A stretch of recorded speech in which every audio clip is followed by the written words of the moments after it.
Hello, everyone. Welcome, ladies, and everyone that is tuning in to my new series called Mindful Mondays, where we will be on a journey on Mondays and we will hit on mindfulness in different areas. So today I'm just going to do like brief introduction into Mindful Mondays, and I take notes, so if you see me looking off to the side, please know that I am probably looking at my notes, but also I go live on many different areas all at once. So if you see me looking down or around, just know that that's why. So let me hop right in. If you don't know me, I'm Deanne Shields. I'm a mindset coach for women, and I enjoy embracing and coming along the side of women and just helping them on their journey in life and different areas that they might be struggling in. I am originally from Michigan and I live in Virginia right now. So I'm going to get this started. So, just a little bit into what mindfulness is. It's the practice of basically being fully present and engaged in the present moment without judgment or distraction. It also involves paying deliberate and non judgmental attention to your thoughts, emotions, and sensations as they occur. The practice emphasizes awareness and acceptance of the present reality, allowing individuals to experience life more fully and reduce stress. So that's just sort of like the details of what mindfulness is.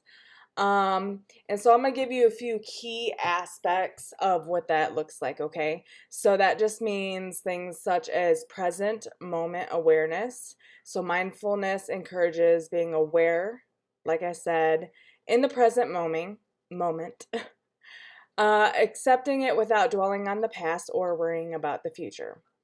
It's also a non-judgmental observation. So you are practicing observing your thoughts and feelings without labeling them as good or bad.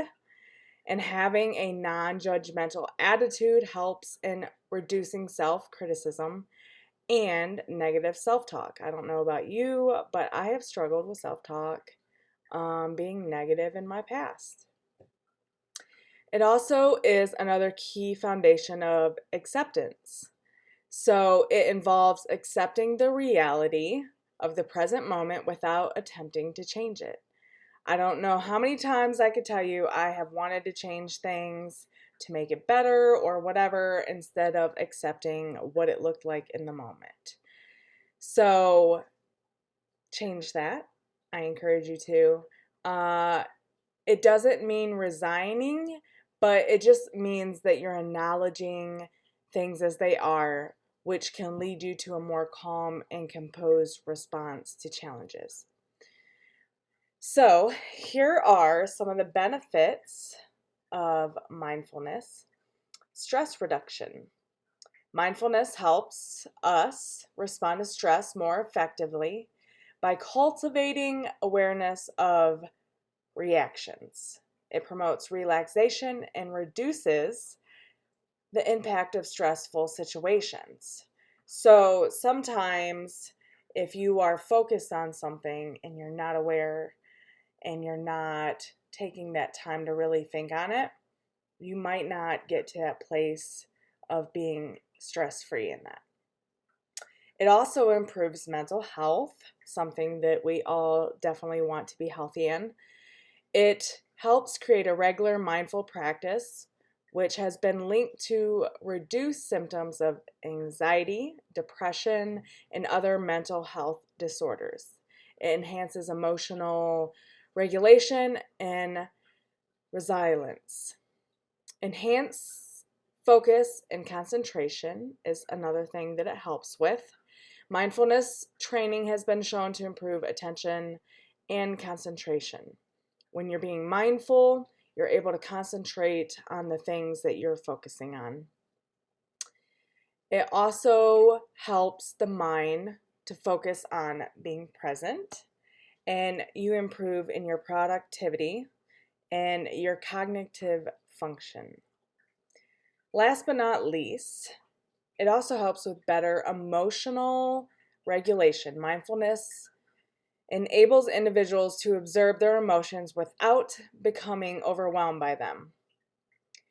The awareness allows a healthier emotional response and better decision making. I don't know about you, but when I am being mindful and focusing on the positive, I'm able to do better in my decision making instead of the last minute decision making where you get frantic or anything like that.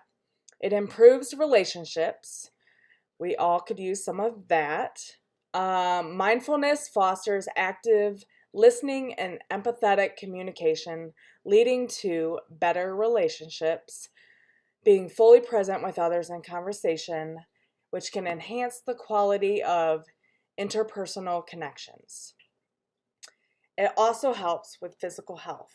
I don't know how many of us are or have been on the struggle bus when it comes to our health, whether it's eating, drinking enough water, exercise, whatever that might look like. Being mindful helps in this area because it also helps lower blood pressure, improve immune function, and better sleep pattern. It promotes overall well-being by reducing the effects of chronic stress on the body. So let me just say, since I've had the gastric sleeve, if you didn't know, I had the gastric sleeve in June. I'm down about 43 pounds, and my sleep pattern has been more challenging. Last night, I was up till 4 a.m. because I couldn't sleep. And then I end up sleeping later into the day, which is frustrating. So that is an area that we get to become more mindful in. So some techniques that I want to share with you guys as I'm wrapping this up with practicing mindfulness is going to be deep breathing. So it's just an area that you can focus on your breathing, where you can inhale slowly and deeply through your nose, fill your lungs with air, and then you're going to exhale slowly and completely. You want to make sure that you pay attention to the sensation of your breath and the rise and the fall of your chest and abdomen. It can be done anywhere, and it helps to calm the mind. I don't know about you, but sometimes life's events can get us frustrated or stressed. So taking that deep breath in and breathing it out is one way to practice mindfulness, to kind of tone things back in, to bring your heart rate down. If you're anything like me, my adrenaline kicks up and voila. So that is one key to mindfulness. And then another is going to be meditation. Everyone has their different versions of meditation. I personally only meditate on the word or in worship. Other people have different practices. So I'm just going to say that you want to find a quiet and a comfortable place to sit down or lie down. Or it doesn't have to be. If you're going to do praise or worship music, you can put some headphones in and kind of just tune out. Focus your attention on your breath, or maybe you're closing your eyes and just focusing on just really calming down. And when your mind starts to wander, and it will, I encourage you to bring it back to focus without judgment. And you want to start this in short sessions. I don't encourage like long sessions because it's going to throw you off or you're going to get distracted. I can be doing one thing and my mind is just going. So I just encourage you to really focus on short sessions and increase the duration as you've become more comfortable with the practice. It enhances the mindfulness. It leads to numerous benefits associated with it. And it also helps you practice patience and consistency. So if it's something where you're diving into scripture, I encourage you to take more than 2 minutes and, set aside the phone, set aside any social media stuff, stop the scrolling. And what we do as a practice is, getting up at 5 a.m. and the first part of our hour, I would say at the very least, we're journaling and we're reading 10 pages of a personal development book. That is a way that we start tuning into mindfulness. I normally get my protein shake, drink water. These are on my good days, by the way, where my sleep isn't all out of whack. And meditating on the Lord's word, whether it's right after that or, going into it. But we don't hop right onto our phones. A phone might be in a separate room on charge somewhere else. So I just encourage you to kind of practice it in that way. So that is going to be the wrap up of my Mindful Mondays series. Sorry, tongue twister here. And you will see me next Monday night at 8:30. And just know that you are valued, loved, and I hope that this was useful for you. Have a blessed and abundant day.